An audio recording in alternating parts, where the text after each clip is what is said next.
Olá, meu nome é Brenda Grave e junto com a Carolina Silva, nós duas somos doutorandas pela Universidade Estadual de Campinas. Pesquisamos sobre a formação de professores no âmbito do conhecimento especializado, sob a supervisão do professor Miguel Ribeiro. E hoje a gente vai falar um pouquinho do conhecimento especializado do professor de matemática, que é a conceitualização teórica do MTSK, fornecendo alguns exemplos sobre o conteúdo desse conhecimento em diversos tópicos.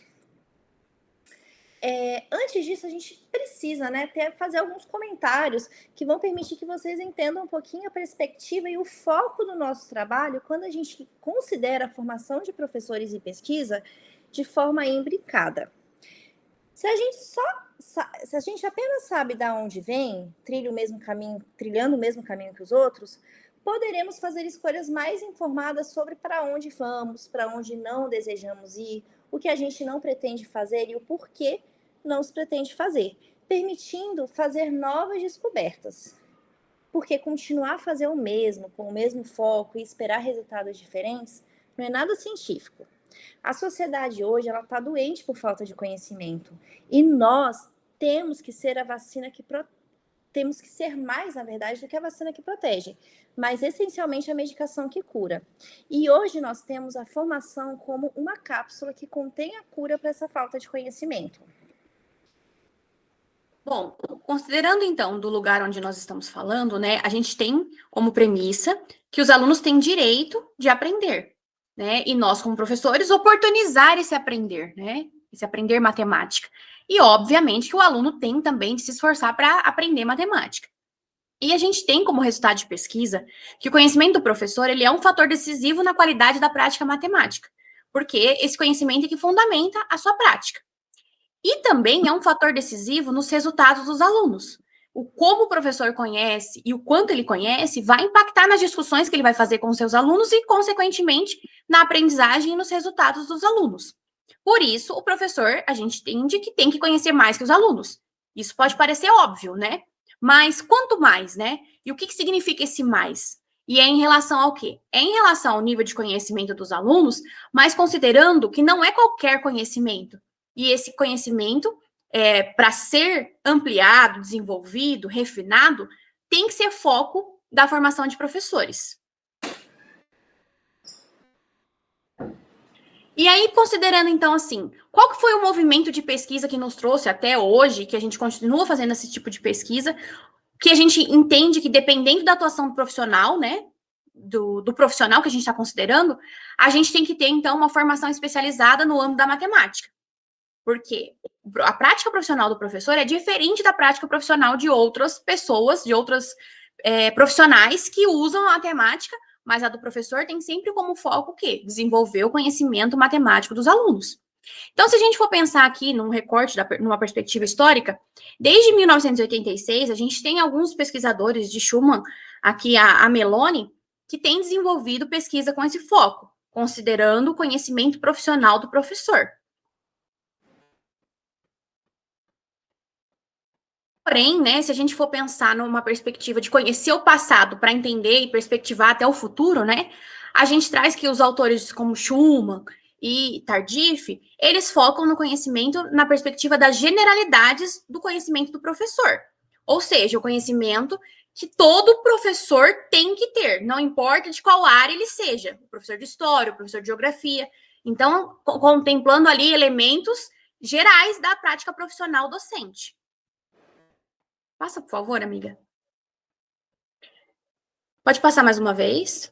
Então, a gente tem aqui nos estudos de Schumann, né, que ele traz o conhecimento do professor, e aí, mais do que conhecer o conteúdo, no sentido aqui do PCK.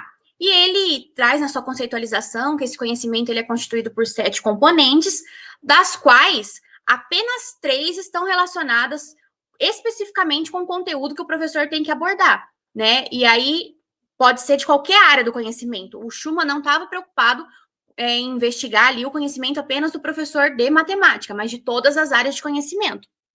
E aí, avançando historicamente e na pesquisa, a gente tem aí alguns autores que já focam na especificidade do conhecimento do professor de matemática. Os trabalhos, por exemplo, de Boll e colaboradores né, desenvolveram a conceitualização aí do Mathematics Knowledge for Teaching, e aí mais recentemente Carrilho e colaboradores em 2018 trazem aí a nossa conceitualização do Mathematics Teacher Specialized Knowledge, que é o MTSK, e a partir disso, outros desdobramentos e mais pesquisas têm sido desenvolvidas por Jacobson Ribeiro Meloni, de Martino Meloni Ribeiro, com foco, então, num conhecimento que é especializado também, mas que a gente denomina por conhecimento interpretativo. Então, quais são essas especificidades, né, que nosso conhecimento tem que ter para a gente ser professor? Pode passar, por favor? E para a gente ser professor de matemática, então, já é mais específico ainda, né? Pode passar? Então, a gente tem aqui o modelo do MTSK, né, que é o modelo do conhecimento especializado do professor de matemática, né, que ele está ali inserido na prática profissional do professor de possibilitar que os alunos entendam matemática. Esse modelo que está aqui no slide, ele já está traduzido, tá? Para facilitar o entendimento de vocês. Então, a gente tem aqui 2 grandes domínios de conhecimento, que é o conhecimento matemático, né? Que aí é constituído pelo conhecimento dos tópicos, o conhecimento da estrutura matemática, o conhecimento da prática matemática. E temos também o domínio do conhecimento pedagógico do conteúdo, que tem os subdomínios conhecimento sobre o ensino da matemática, conhecimento das características da aprendizagem matemática e o conhecimento dos estándares da aprendizagem matemática. No centro do modelo, a gente tem o domínio das crenças sobre a matemática, sobre o ensino e aprendizagem de matemática. Hoje a gente vai focar nos 2 domínios de conhecimento, que é o conhecimento matemático especializado e o conhecimento pedagógico especializado. Percebe que em cima a gente tem um modelo original que está lá no artigo publicado em 2018, que está em inglês, mas a gente fez um modelo aqui em português com cores determinadas ali e intencionais, tá? Então, quando a gente se refere ao conhecimento dos tópicos, por exemplo, é em vermelho, e aí para cada subdomínio a gente coloca uma cor para facilitar, né, esse entendimento. O conhecimento especializado do professor de matemática para ensinar matemática tem as suas especificidades, né? Então, a gente começa ali com o conhecimento matemático, no domínio do conhecimento matemático, falando um pouquinho sobre o conhecimento dos tópicos, que está lá no subdomínio do COT. Então, Bom, posso continuar, amiga? Pode sim. Então, aí a ideia é isso, não é qualquer conhecimento, é um conhecimento que tem especificidade, por isso que é especializado, porque ele é específico para o professor. E aqui no âmbito do COT, né, ele vai envolver o conhecimento de uma matemática de forma estruturada, fundamentada, num nível mais elevado de formalização que se espera que um aluno conheça, e é para além do saber fazer, ou seja, não é aquele conhecimento que permite somente aplicar as regras. E aí vai envolver conhecer as propriedades, né? E o que são propriedades, os fundamentos, que são aquilo que sem o qual o tópico não existe. Além disso, vai envolver conhecer os diferentes procedimentos que sustentam, né? E entender por que eu posso fazer daquela forma, como que eu posso fazer, quando que eu posso fazer e quais são as características do resultado ali quando eu aplico esse procedimento. Também vai envolver, ali como eu estava falando das propriedades e fundamentos, que existem diferentes e múltiplas formas de definir um mesmo ente ou conceito matemático. E cumpre a nós, professores, conhecermos. Também a questão da diversidade dos tipos e formas de registros de representação, e que nós temos que conhecer para, quando a gente for fazer a discussão, fazer essa... utilizar os mais diversos tipos de registros, né, e não ficar usando um só. E também a questão de que os tópicos eles podem ser aplicados em contextos internos a matemáticas e externos a matemáticas, e ali vão surgindo os sentidos desses tópicos que estão associados a entender o que é o tópico, que a gente entende que está associado à fenomenologia do tópico. Bom, aqui no segundo subdomínio aqui, a gente tem o knowledge of Structural Mathematics, que está associado a entender as conexões entre dois tópicos distintos, pelo menos dois tópicos distintos. E aí a gente tem 4 tipos de conexões, né? A conexão de complexificação, a de simplificação, a transversal e a auxiliar. E aí essas conexões, né, é um conhecimento que o professor tem que deter para depois, claro, ele efetuar ali as discussões com seus alunos. Mas o que seriam essas conexões, né, quando a gente está falando aqui? Elas que vão permitir a construção ali de interconceitos, porque elas são entendidas como vínculos mesmos entre definições de um tópico A e definição de um tópico B, entre procedimento de um tópico A e procedimento de um tópico B, e vão estruturar, então, essas relações entre esses tópicos. Mas, como a gente diz que tem essas 4 categorias de definição, né? O que seriam essas conexões de simplificação? É quando a gente tem o conhecimento de que a gente tem 2 elementos de tópicos matemáticos distintos ali, um mais avançado e outro numa perspectiva mais elementar, podem ser conectados por meio de uma simplificação, né? Então, eu tenho um elemento mais complexo e vou conectar ele a um elemento mais elementar. E aí, Oi? E aí, essa conexão, ela vai fazer com que a gente contextualize retrospectivamente o elemento mais avançado para o mais elementar. E vice-versa, vai ter o oposto, né? Que quando eu tenho um elemento mais elementar e quero estabelecer uma conexão de complexificação.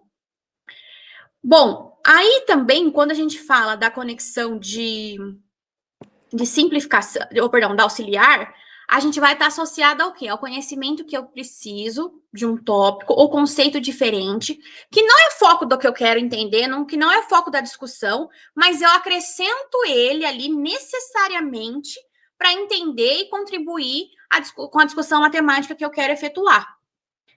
Já, por último, a conexão transversal vai estar associada ao conhecimento, né, do professor, que a gente tem ali entre elementos matemáticos distintos, mas, por exemplo, com atributos em comum, que eu vou conectar um elemento que permeia toda a matemática escolar, como são aqui as grandes ideias, né, que vão estar associadas ali a, por exemplo, a ideia de equivalência, de proporcionalidade, de medidas, né, das transformações, enfim, alguns exemplos aqui de grandes ideias na matemática.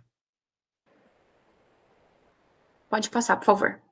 Bom, aqui em relação ao conhecimento da prática matemática, né, do KPM, aqui a ideia é que não é a prática de ensino, mas é a prática de fazer matemática, mas também não é o fazer matemática que o matemático lá, né, o pesquisador matemático faz ali por si só, mas sim do professor de matemática, que vai estar associado a ele conhecer o que é demonstrar e para que isso, né? Se existem diferentes maneiras de eu demonstrar, que demonstração é diferente, por exemplo, de mostração, a questão das generalizações, que eu preciso estabelecer diferentes critérios para que uma generalização seja válida, o significado também de definição, o que é uma definição matemática, o que tem que ter para ser considerado mesmo uma definição matemática, e também aí associadamente o significado de definir. A questão da sintaxe matemática, né, de quando as regras podem ser aplicadas ou não, e também das diferentes estratégias de resolução de problemas ou de modelagem matemática. Bom, a Carol explicou um pouquinho sobre os subdomínios presentes ali no âmbito do domínio do conhecimento matemático. Agora a gente parte para os 3 subdomínios presentes no conhecimento pedagógico do conteúdo. Esse conhecimento pedagógico do conteúdo, ele é entendido lá na perspectiva do Schumann, né, que criou ali, que falava um pouquinho do conhecimento do professor sobre o âmbito das generalidades, mas desde Schumann, ele diz que o conhecimento pedagógico do conteúdo, ele sempre tem que estar associado e complementado pelo conhecimento matemático. É por isso que aqui no domínio do MTSK, a gente não tem, não fica no âmbito das generalidades. por mais que seja uma discussão pedagógica, sempre tem que estar no âmbito do conhecimento específico de matemática. Então, o primeiro subdomínio do conhecimento do PCK é o conhecimento do Knowledge of Mathematics Teaching, que é o KMT, que vai aí nos ajudar a conhecer, né?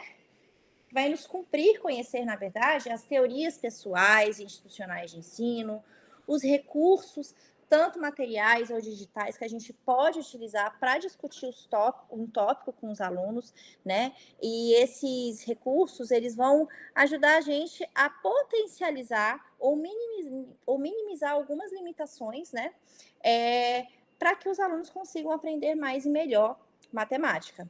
Também também abrange aí as estratégias, as técnicas, as tarefas e os exemplos que a gente pode empregar, né, para potenciar o entendimento matemático dos nossos alunos.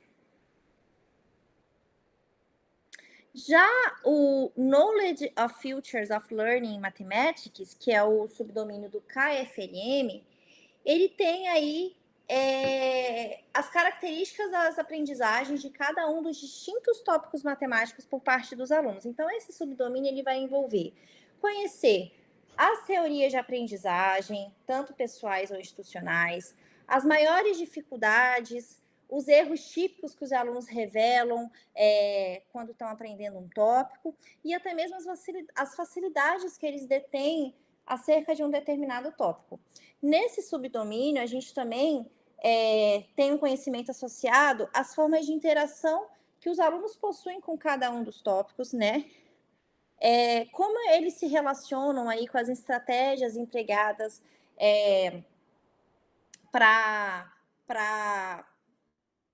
como eles se relacionam, né, com o tópico, as estratégias que eles utilizam dentro de um tópico. Essas estratégias, elas podem ser, inclusive, usuais ou até mesmo aquelas não esperadas, as diferentes. A linguagem que eles utilizam no tópico, o vocabulário matemático que eles usualmente usam para se falar do tópico. E também as concepções dos alunos sobre a matemática. Quais são os seus interesses, as suas expectativas acerca de cada um dos tópicos matemáticos específicos. Por fim, a gente tem o subdomínio KMLS, que é o Knowledge of Mathematics Learning Standards, tá? Que, dentre outros, né, cumpre nos conhecer o que se espera que os alunos aprendam em cada etapa educativa. Isso vai estar definido pela BNCC, que é a Base Nacional Comum Curricular, por outros currículos, né, pelo NCTM, né, pelos últimos resultados de pesquisa, né? Então, a gente tem os objetivos de aprendizagem não oficiais, né? As recomendações associadas a resultados de pesquisas nacionais e internacionais que focam no ensino e aprendizagem de matemática.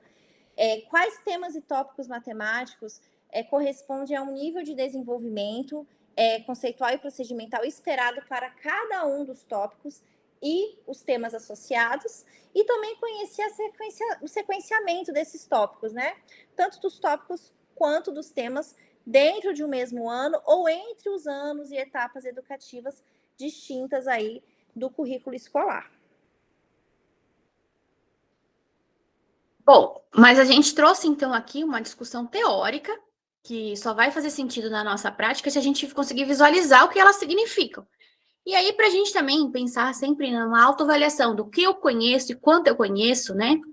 A ideia que a gente vai trazer aqui, a gente tem associado a mandala de conhecimento especializado que a gente tem desenvolvido. E aí, para pensar na nossa prática mesmo, a gente vai passar agora para alguns exemplos, né?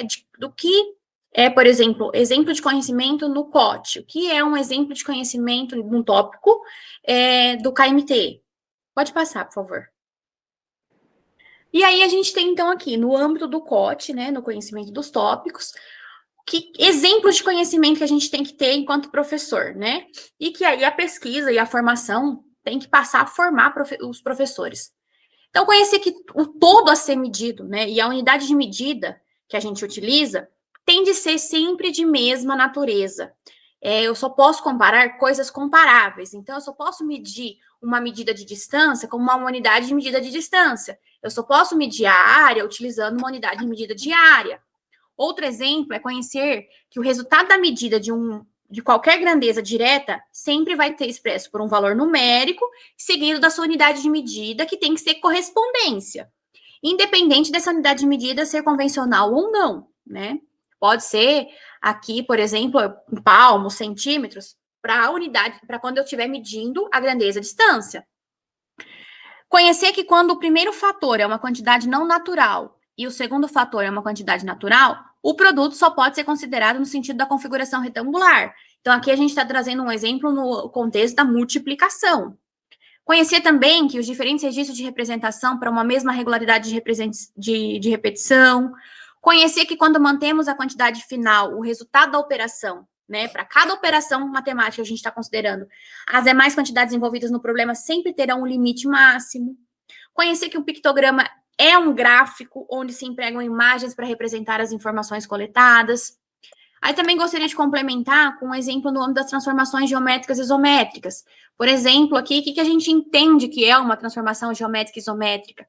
Ela é entendida como um movimento rígido, que a gente tem o quê? É resultado de uma operação, só que é uma operação geométrica com uma figura. E aí, para isso, a gente segue procedimentos específicos que podem ser entendidos, né, que são mesmo entendidos como algoritmos generalizáveis, e esses algoritmos, né, e procedimentos vão variar entre as 3 isometrias, que pode ser translação, reflexão e rotação. E aí, a gente faz o quê? Então, a gente opera com uma determinada figura para obter uma imagem, que sempre vai ser congruente na isometria a essa figura. No âmbito também, Carol, da decomposição de números naturais, dentro do COT, a gente tem conhecer os diferentes procedimentos para se decompor um número. Então, a gente tem o procedimento usual, né, que é aquele mais utilizado, que é decompor o número por meio de registros pictóricos, multiplicando os algarismos desse número por potência de 10, né, a depender do valor posicional desse algarismo, e depois a gente adicionar todas essas multiplicações, né, e aí expressar por meio de uma expressão numérica. A gente tem também que o tópico ele só existe, né, a gente só consegue decompor o número porque cada número tem algarismos que possuem valores posicionais. O tópico de decomposição, ele também tem diversos tipos de registros de representação. Então, ele pode ser representado de forma numérica, que é o mais comum, mas também ele pode ser representado de forma pictórica. Ele pode ser representado a partir da linguagem natural, né? Então, utilizando palavras. E a gente também tem, no âmbito da fenomenologia, né, que é conhecer que a decomposição é uma forma de considerar as múltiplas representações do número indo lá para o sentido do número. Pode passar? Maravilha, pode passar, por favor. Bom, aqui no âmbito do KSM, né, nós temos alguns exemplos associados a conhecer as conexões entre o princípio de iteração, né, enquanto princípio para medir, e a determinação do resultado de uma subtração, porque isso vai estar relacionado ao sentido de completar. Conhecer as conexões entre o sentido de configuração retangular da multiplicação e o tópico de grandeza, né, área, e das grandezas volume e capacidade. Conhecer as conexões entre o sentido de adição sucessiva de parcelas iguais, que está associada à multiplicação, e o sentido da divisão como medida. Então, existe uma conexão entre esses tópicos. Conexões entre a existência de uma multiplicidade de padrões de repetição para uma mesma regularidade de repetição. Conhecer as conexões entre a regularidade de repetição, que vai estar associada à estrutura do elemento gerador mínimo e à estrutura dos problemas de variação, envolvendo quantidades discretas ou contínuas, né? Em que cada um dos elementos está a variar. E conhecer também que a representação utilizando o gráfico de barras é uma complexificação da representação de pictogramas, mas que ambos são gráficos.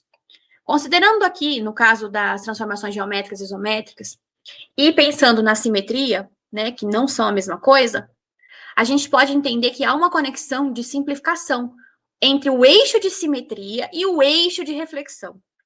Pois, quando a gente vai fazer a reflexão com uma determinada figura, a gente precisa de um determinado eixo de reflexão, por isso, inclusive, é um fundamento da reflexão. E aí, quando a gente já fez a reflexão, mas considera a figura e a imagem refletida, né, em conjunto, quando eu me proponho a buscar, né, e identificar a simetria axial ali, pelo menos um dos eixos de simetria vão coincidir com o eixo de reflexão que eu considerei. Esse é um exemplo de conexão de simplificação. Eu vou dar, então, um exemplo, Carol, de complexificação, tá? No meu tópico, decomposição de números naturais, para complementar.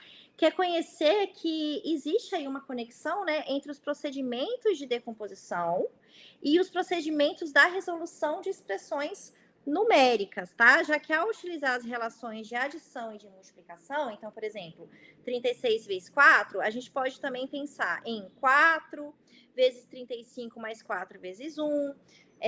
Se eu fosse simplificar essa conexão, eu também poderia fazer uma conexão somente com a adição, né? Que é eu pegar o número decomposto, por exemplo, 4 vezes 35 mais 4 vezes 1, e decompô-lo utilizando somente procedimento de adição, como 140 mais 4.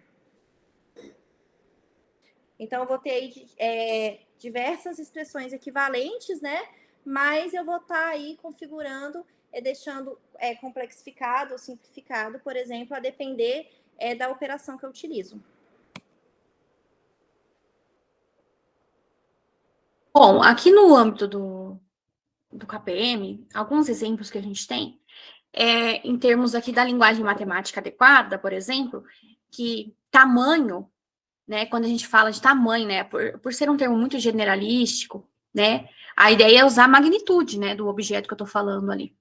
Também conhecer a necessidade de eu empregar sempre, então, uma linguagem matematicamente válida para quando a gente quer operar, por exemplo, 2 vezes o 3, né? O que significa o 2 e o que significa o 3? O 2 é a quantidade de vezes que eu repito o segundo fator.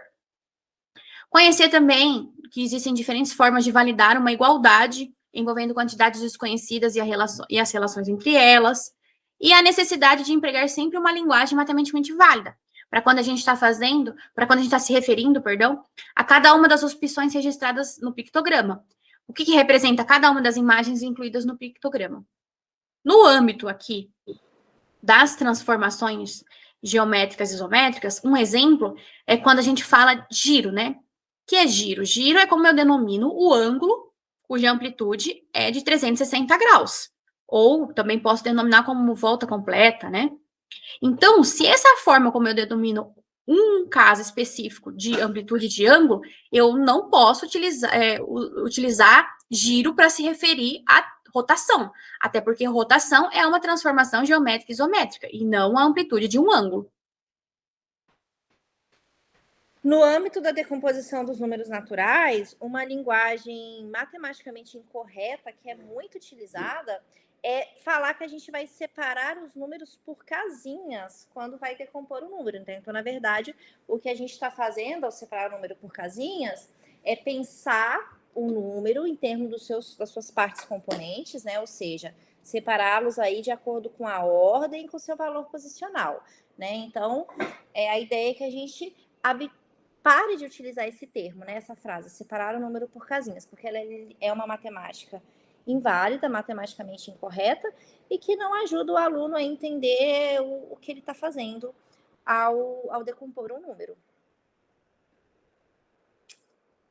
Bom, aqui a gente já entra nos exemplos dos subdomínios do conhecimento pedagógico do conteúdo, né? Então, quando a gente fala ali do KMT, a gente tem um conhecimento associado a uma estratégia, que é considerada potente, né? Que é para que os alunos entendam que instrumentos de medida e unidades de medida nunca podem coincidir. Para isso, uma estratégia potente é utilizar uma trena, né? Daquelas que se encontram enroladas em uma caixa redonda, né? Como instrumento de medida, e usar o diâmetro da caixa da trena como unidade de medida de uma distância. Também tem que conhecer que as malhas quadriculadas são um recurso com potencialidades para desenvolver entendimento do sentido da configuração retangular. Mas as malhas quadriculadas, elas não são um bom recurso para entender o sentido de combinatória. Conhecer as potencialidades de utilizar diferentes signos, símbolos e elementos para representar uma mesma regularidade, exteriorizando distintos padrões.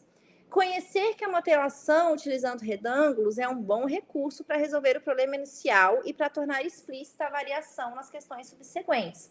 Também temos que conhecer as dimensões do ciclo estatístico e que a construção de pictogramas não forma parte desse ciclo, mas contribui para o entendimento da análise e interpretação da informação. No âmbito da decomposição dos números naturais, a gente tem que um dos recursos potentes para o ensino do tópico é o recurso ábaco, né? E uma das formas de utilizá-lo em sala de aula é fugindo do que é feito tradicionalmente. Qual que seria essa forma potente? É não, por exemplo, atribuindo cores específicas a cada uma das hastes. Então, geralmente, uma forma equivocada de usar o ábaco, por exemplo, ao invés de falar, por exemplo, a ordem das unidades, se referir à ordem das peças verdes, né? Isso não ajuda o aluno a entender, por exemplo, o valor posicional, tá? Então, o ábaco, ele é um recurso potente, mas tem que saber utilizar esse recurso para potencializar o ensino do tópico. Isso não serve só para decomposição e só para o ábaco, mas serve para todos os recursos utilizados em todos os tópicos, sempre utilizá-lo de forma matematicamente potente, de forma que potencialize o ensino da matemática e nunca focando no ensino do recurso, mas sim no ensino do tópico utilizando esse recurso. Quer Bom, complementar? também queria complementar. Sim, por favor. Queria complementar, né? A gente fala de recursos aqui, né, nesse subdomínio.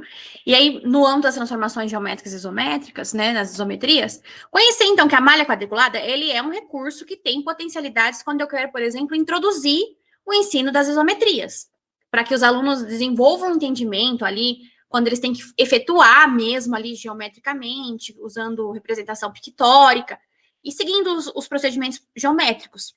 E aí, por quê? Porque esse recurso ele vai auxiliar na determinação das medidas de distância, né? Na questão da amplitude, às vezes, do ângulo, para obter a minha imagem. E garantindo que figura e imagem sejam congruentes, muitas vezes pela simples contagem das medidas dos lados dos quadrados, que constituem a malha quadriculada, ou das medidas das diagonais desses quadrados, que também vão constituir ali a malha quadriculada. E aí, se eu quero, numa perspectiva de avançar com esses alunos, né, muitas vezes eu posso também trabalhar esse tópico utilizando o plano cartesiano, e aí trabalhando essa questão da localização das coordenadas, mas aí já é numa perspectiva de eu avançar em termos de conhecimento, né? Eu tiro a malha quadriculada e vou trabalhar ali com o plano cartesiano. Outro exemplo também aqui é que o transferidor, ele é um recurso que eu consigo determinar ali com uma certa precisão a medida da amplitude do ângulo de rotação, e para isso eu tenho que saber utilizar o recurso, tem alguns procedimentos que são específicos para isso, e aí eu posso trabalhar isso associadamente ao ensino da rotação. Bom, aqui agora a gente tem alguns exemplos no âmbito do tópico KFLM, tá? Então, tem aqui, ó, que conhecer que os alunos eles vão revelar dificuldades na conversão entre as subunidades de medida de distância, porque eles não entendem as relações de equivalência de base 10 que são associadas.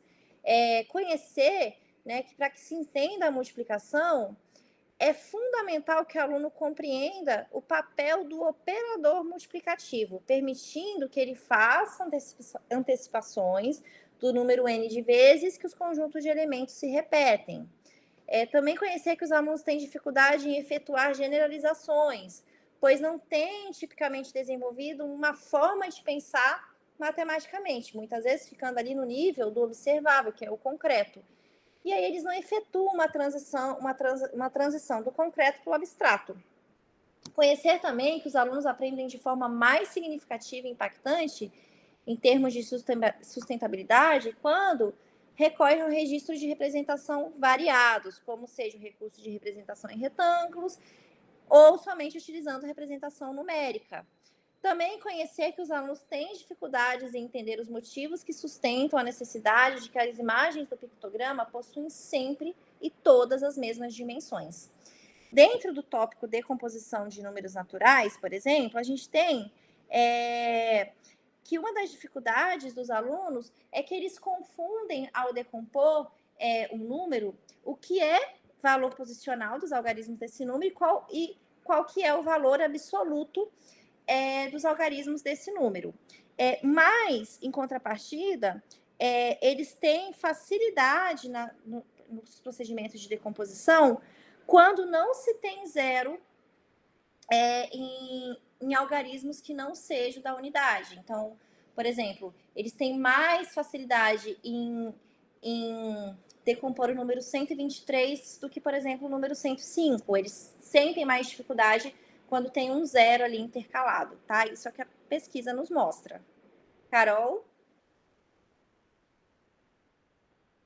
Bom, para complementar aqui em alguns exemplos, né, considerando as isometrias, a gente tem aqui, que faz parte desse subdomínio, conhecer que as transformações geométricas e isométricas, eles são tópicos da geometria que, por si só, eles despertam interesse nos alunos.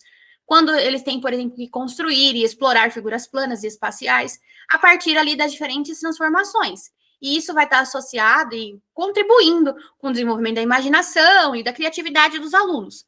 Mas, em contrapartida, a gente também tem que conhecer quais são as dificuldades que os alunos, né? E aí não é interessante que esse subdomínio não foca num aluno específico, mas nos alunos, né? Não é o conhecimento do aluno específico. Mas conhecer, por exemplo, em translação, os alunos têm dificuldade em entender que o módulo do vetor de translação vai corresponder à medida de distância entre os dois extremos do segmento de reto que o suporta. E aí, por conta deles terem essa dificuldade, muitas vezes eles cometem o erro de utilizar o módulo do vetor de translação, né, como a medida de distância entre um extremo da figura inicial, terminando com o outro extremo da imagem. No âmbito da reflexão, os alunos têm mais dificuldade de efetuar a reflexão, por exemplo, quando o eixo de reflexão é na direção oblíqua. Já na rotação, eles têm dificuldade em identificar o centro de rotação, principalmente quando ele pertence à figura, né, quando ele é interno à figura. Já na assimetria, né, considerando especificamente a simetria axial, eles também têm dificuldade em identificar todos os eixos de simetria, né, identificar e quantificar muitas vezes. E também, principalmente, quando esse eixo de simetria está na direção oblíqua. Bom, o último subdomínio que a gente vai mostrar os exemplos é aquele do KMLS, né? E esse subdomínio, ele vai falar um pouquinho aí do nível sequencial, né? Então, por exemplo, a gente tem o conhecimento do currículo, né? Das habilidades da BNCC. Então, colocamos vários exemplos aí. No segundo ano, por exemplo, tem que conhecer que uma das habilidades é resolver e elaborar problemas de multiplicação, né, com a ideia de adição de parcelas iguais por meio de estratégia e formas de registros pessoais, utilizando ou não suporte de imagens e ou material manipulável, né? Então, aí tem várias habilidades envolvendo multiplicação, tem outras ali envolvendo conhecimento estatístico, né, gráficos. Dentro do tópico da decomposição de números naturais, por exemplo, vamos lá para os anos finais, a gente tem que conhecer, né, de acordo com o currículo da BNCC, que embora de maneira, né, auxiliar ali, a decomposição ela continua a ser explorada pelos alunos dos anos finais, depois do sexto ano, quando eles estudam os polinômios, né? Também conhecer que no sexto ano, eles, a partir do currículo da BNCC, eles estudam tanto a decomposição de números naturais, quanto a decomposição de números racionais. Temos também, no âmbito do tópico da decomposição dos números naturais, que lá nos anos iniciais, o tópico, ele é abordado desde o primeiro ano, dos anos iniciais, mas ano a ano vai sempre aumentando o número de ordens do número. Então, por exemplo, no primeiro ano dos anos iniciais, eles decompõem os números naturais com números de apenas 2 ordens. Aí no segundo ano, eles compõem números de 3 ordens. No terceiro ano, números de 4 ordens. No quarto ano, daí eles decompõe em números de distintas ordens. Carol? Bom, e aqui nos tópicos que eu foco, né, das transformações geométricas, por exemplo, dentro desse subdomínio, integra conhecer, né, por que eu ensino primeiro a translação, depois a reflexão e, por último, a rotação, considerando um grau de complexidade, entre esses tópicos. E aí, na translação, por exemplo, faz parte do conhecimento do professor que para ensinar a translação, primeiro os alunos eles vão ter que reconhecer as figuras planas congruentes, como já é previsto na BNCC, para que os alunos do terceiro ano já tenham desenvolvido essa habilidade, esse conhecimento associado, para que posteriormente, quando eles forem para o sétimo ano, eles passem a conhecer a translação, porque a translação, como é uma isometria, ela vai transformar a figura em uma imagem congruente. Um outro exemplo aqui, no âmbito da rotação, vai estar associada a conhecer que, segundo a BNCC, os alunos do sexto ano, é previsto que no sexto ano eles já conheçam ângulos, né? E aí, a partir disso, conheçam como determinar a medida de sua amplitude, para que depois, no sétimo ano, os alunos possam, então, estar em nível de condição e desenvolvimento conceitual e procedimental ali, para conhecer a rotação, que também vai ter ali associadamente o ângulo, a medida de amplitude do ângulo, como um dos fundamentos dessa isometria.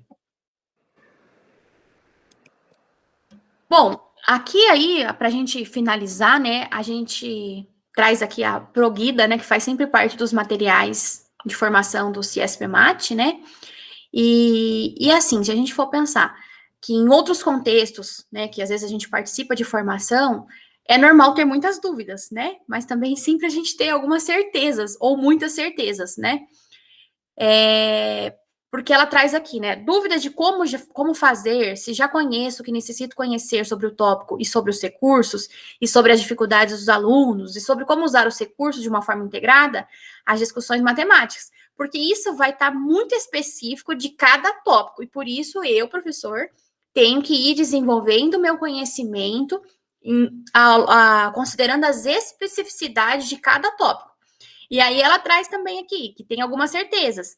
Certeza de que tenho que trabalhar os sentidos da multiplicação, né? E isso é desde a educação infantil, nos anos iniciais, trabalhar a formulação e resolução de problemas, envolvendo os três sentidos, muito, muito antes de falar no algoritmo, porque é aquilo. Aplicar a regra, a gente entende que vai ser a última coisa. Se o aluno entendeu ali o que é o tópico matemático, depois a gente vai estar trabalhando essas questões procedimentais. Né? Certeza de não estar confortável quando fizer as discussões com os meus alunos, né? Isso a gente sabe disso, é porque o professor nunca vai conhecer tudo, mas é um processo de melhoria contínua, né? E aí, mas que irei tentar fazer o meu melhor e que com essas discussões vão me ajudar a entender melhor a matemática que temos que ensinar. Mas eu sempre ensinei assim, né? Mas a gente tem que começar a mudar essa chavinha, porque mesmo que eu sempre ensinei assim, a gente sabe que ficam muitos alunos com dificuldades, os resultados em matemática não são nada satisfatórios, e quanto mais eu desenvolver meu conhecimento especializado, deixando de lado muitas vezes as crenças que atrapalham, né? Eu brinco que tem que abrir o coração para desenvolver o conhecimento. E aí também tem aqui na fala dela, certeza que depois de participar, né, de várias discussões, a gente vai se tornando, sim, como a professora Guida, uma professora melhor, uma formadora melhor, uma pesquisadora melhor e até uma pessoa melhor, né? Porque ao desenvolver nosso conhecimento, nossa visão de mundo também vai mudando. E isso vai fundamentar as discussões para a gente proporcionar aos nossos alunos, que vai, de fato, mesmo como a professora Guida fala aqui, ter impacto na vida futura deles, no contexto que eles vivem, para que eles possam resolver mesmo problemas e utilizar a matemática, né, para melhorar a qualidade de vida deles mesmo, sendo mais críticos e façam intervenções na sociedade, no contexto deles mesmo ali nas localidades. Por quê? Ao entenderem mais e melhor matemática, de fato, eles vão passar a entender mais e melhor o mundo deles que os rodeia e serem eles mesmos agentes de mudança. Pode passar?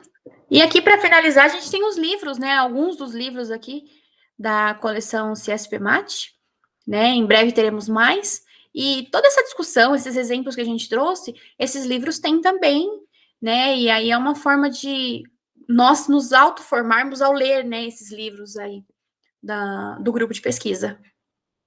Amiga, quer falar? Quer complementar?